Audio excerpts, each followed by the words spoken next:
5 minute की script. विषय ज्ञानमीमांसा epistemology क्या है। नमस्कार दोस्तों, आप सभी का स्वागत है दर्शन शास्त्र गुरु चैनल पर। आज हम दर्शन शास्त्र की एक महत्वपूर्ण शाखा ज्ञानमीमांसा इपिस्टेमोलॉजी के बारे में जानेंगे। यदि आप BA, MA, B.Ed या किसी प्रतियोगी परीक्षा की तैयारी कर रहे हैं तो यह विषय आपके लिए बहुत महत्वपूर्ण है।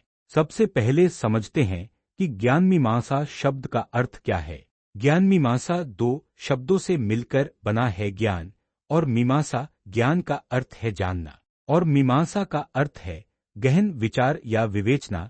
इसलिए ज्ञानमीमांसा वह शाखा है जो ज्ञान के स्वरूप, स्रोत, सीमा और सत्यता का अध्ययन करती है। अब प्रश्न उठता है कि ज्ञानमीमांसा किन बातों का उत्तर खोजती है। यह कुछ महत्वपूर्ण प्रश्न पूछती है। ज्ञान क्या है? हमें ज्ञान कैसे प्राप्त होता है? क्या हमारा ज्ञान हमेशा सत्य होता है? सत्य और भ्रम में क्या अंतर है? क्या हर विश्वास ज्ञान कहलाता है? इन प्रश्नों के उत्तर खोजने का कार्य ज्ञानमीमांसा करती है। अब बात करते हैं ज्ञान के प्रमुख स्रोतों की। भारतीय दर्शन में सामान्यतः ज्ञान के कई स्रोत बताए गए हैं, जिनमें प्रमुख हैं। 1. प्रत्यक्ष अर्थात इंद्रियों द्वारा प्राप्त ज्ञान। 2. अनुमान तर्क के आधार पर प्राप्त ज्ञान। 3. उपमान तुलना के माध्यम से प्राप्त ज्ञान। 4. शब्द किसी विश्वसनीय व्यक्ति या ग्रंथ से प्राप्त ज्ञान। अब एक सरल उदाहरण समझते हैं। मान लीजिए आपने सामने धुआं उठते हुए देखा। धुआं देखकर आप यह निष्कर्ष निकालते हैं कि वहां आग होगी। यह अनुमान से प्राप्त ज्ञान है। यदि आप स्वयं आग को देख ले तो वह प्रत्यक्ष ज्ञान होगा। अब प्रश्न आता है कि ज्ञानमीमांसा का महत्व क्या है। ज्ञानमीमांसा हमें सही और गलत ज्ञान में अंतर करना सिखाती है।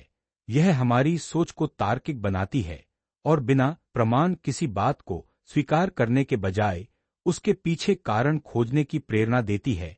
यही कारण है कि दर्शन, विज्ञान और शिक्षा तीनों क्षेत्रों में ज्ञानमीमांसा का विशेष महत्व है। यदि परीक्षा की दृष्टि से पूछा जाए कि ज्ञानमीमांसा क्या है, तो आप इस प्रकार उत्तर लिख सकते हैं। ज्ञानमीमांसा दर्शनशास्त्र की वह शाखा है जो ज्ञान के स्वरूप, स्रोत, सीमा, सत्यता और प्रमाण का अध्ययन करती है। इस एक परिभाषा को याद रखिए क्योंकि यह अक्सर परीक्षाओं में पूछी जाती है। आज हमने जाना कि ज्ञानमीमांसा क्या है, इसका अर्थ, इसके प्रमुख प्रश्न, ज्ञान के स्रोत और इसका महत्व।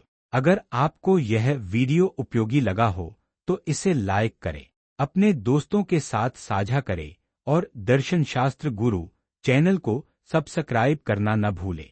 अगले वीडियो में हम तारांकन तत्वमीमांसा, मैथफिजिक्स क्या है, तारांकन विषय को सरल भाषा में समझेंगे।